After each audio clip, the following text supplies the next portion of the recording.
Hello, it's Inspired Reflections by Shawnee. Thank you so much for joining me if you are new or have been here before. Today I will be sharing how I organized and cleaned my sewing room. So this is what it looked like before. I really let this get out of hand. It's kind of become my out-of-the-way storage room for winter clothes, random costumes, boxes, fabric, pretty much whatever I can just throw up there. Just about anything that I didn't want seen, but this room is a small room that is on our second floor that you get to through a spiral staircase. So it kind of already has the perfect setup for a fairy tale sewing room. But with all of this clutter, I'm just not inspired to do any creating. I have so many ideas and projects that I want to work on. I sometimes get overwhelmed and don't know where to start. So for me, a clean workroom is the best place to start. So first I'm just going to clean up all the winter clothes that I threw up here. I have some of these under the bed bags that I put all of my out of season clothing in so that I can store them under my bed upstairs. It's a really great space saving trick. I got these bags off of Amazon and they were pretty cheap. So I basically just fill up as many as I can and shove them under the bed. Next, I'm going to start organizing all of the random clothes and costumes that I have up here. There are some that I will keep in here and then some that I will move to another closet. Those ones I'm going to put in dress bags and take them down to my costume closet in my basement. I just want to have more room up here for more sewing fabric and projects instead of finished items.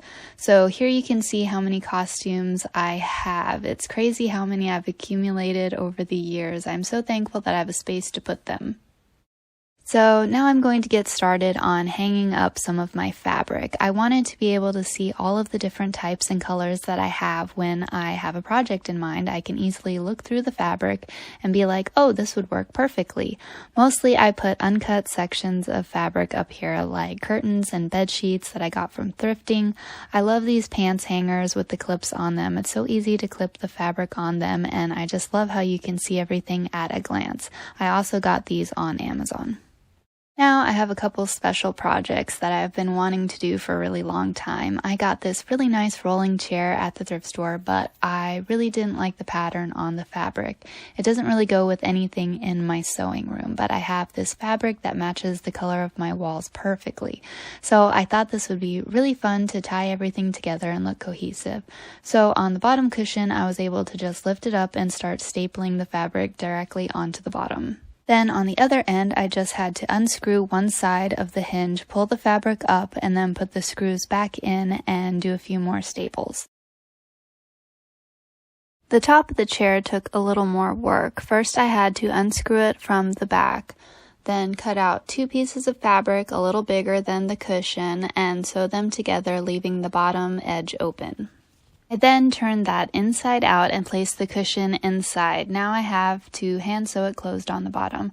I started sewing one side down. For this side, it doesn't really matter if it's neat since it will be covered up with the other side. I just figured it would be extra secure this way. Then I folded the edge of the other side under and wrapped it over the side I already sewed down. Now I'm using small stitches to make this bottom edge neat. You won't hardly see it since it's on the bottom, but I still wanted to make it look nice. So here's how the top part looks finished. I think it turned out really good. It didn't take very long to do either. I'm just so glad that I finally finished this project and I don't have to procrastinate about it any longer. After that, all I had to do was screw it back onto the chair, and this project is finally over. I'm so happy with it. I love how the fabric is the exact color of the paint on my walls. I think it looks so nice in my sewing room, and it really coordinates, and I'm just super, super happy with it. The next project that I wanted to do was taking this old cork board and covering it with fabric and making it into an inspiration board. So I started by taking the frame off of it and spray painting it white. Then I got some more blue fabric and cut it to fit the cork board with extra on the side so that I could wrap it around the edges. Next, I just fold the edges over and started stapling it onto the cork. This was really easy to do and only took a few minutes. The edges on the corners, I just folded them like you would when you were wrapping a box. It doesn't really matter if it's super neat since the frame will be covering it. You just want to make sure that the fabric is pulled tight when you staple it to the sides. Now I'm going to add this lace applique that I had onto it to glam it up a little bit. It does have pearls on it, so I had to cut those off the side so that the frame would fit back over it. I just used my hot glue gun and secured the sides down.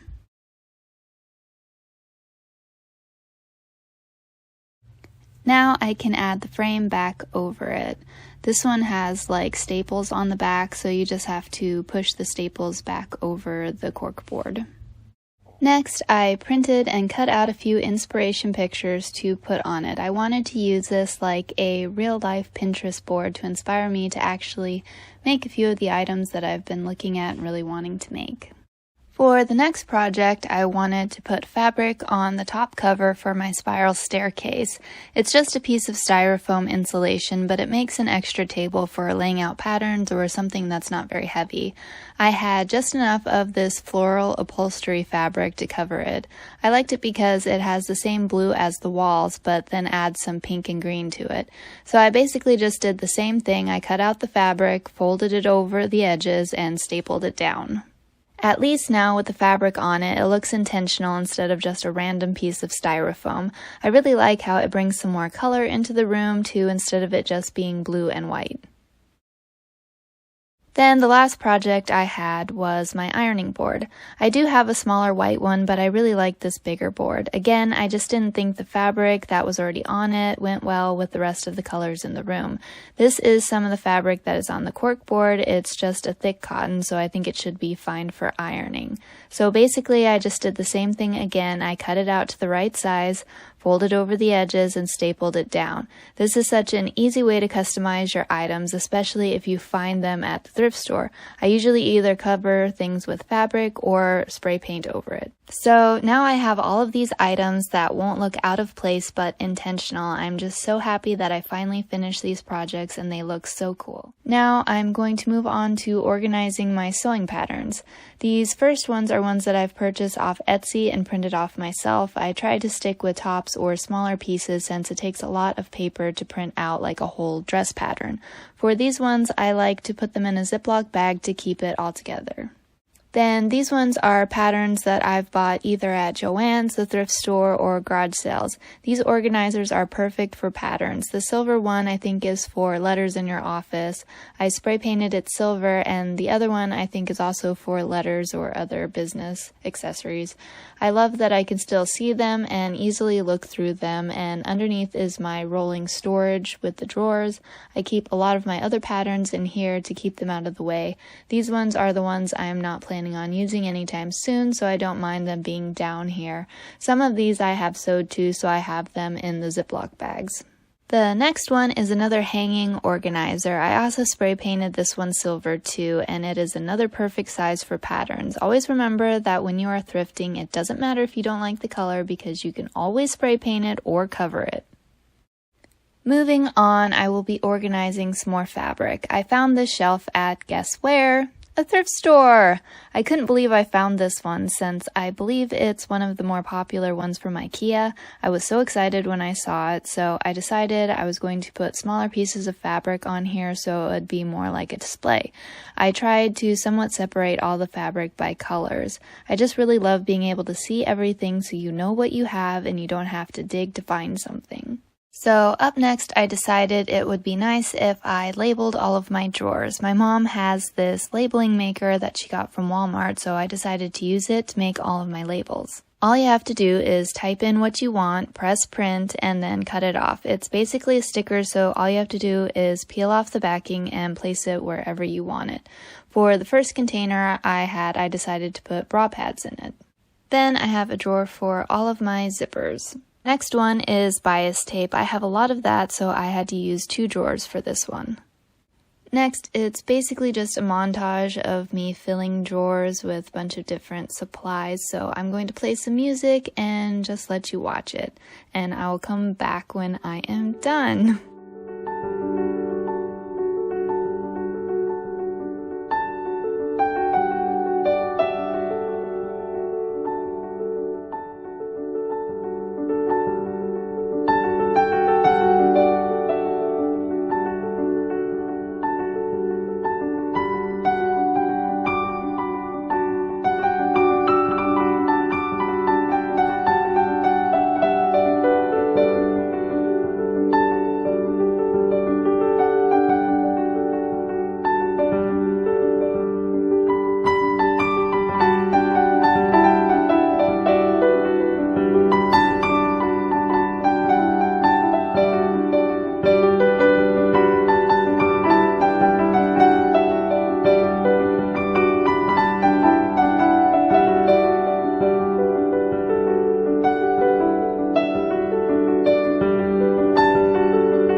Lastly, for part 1 of my organizing video, I'm going to tidy up my other closet and vacuum a little bit.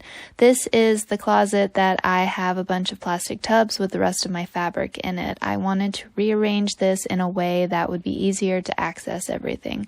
So I think this is a little better than the way I had it before. So for the next video, I'm going to do the full reveal of what it looks like, clean and organized, and then do a full walkthrough to show everything that I have and all the different sewing areas and storage I have. I thank you so much for watching this video. Please leave me a like or a comment to show me that you enjoyed it, and I hope that you will join me for my part 2 of this video. Have a great day and stay inspired. Bye!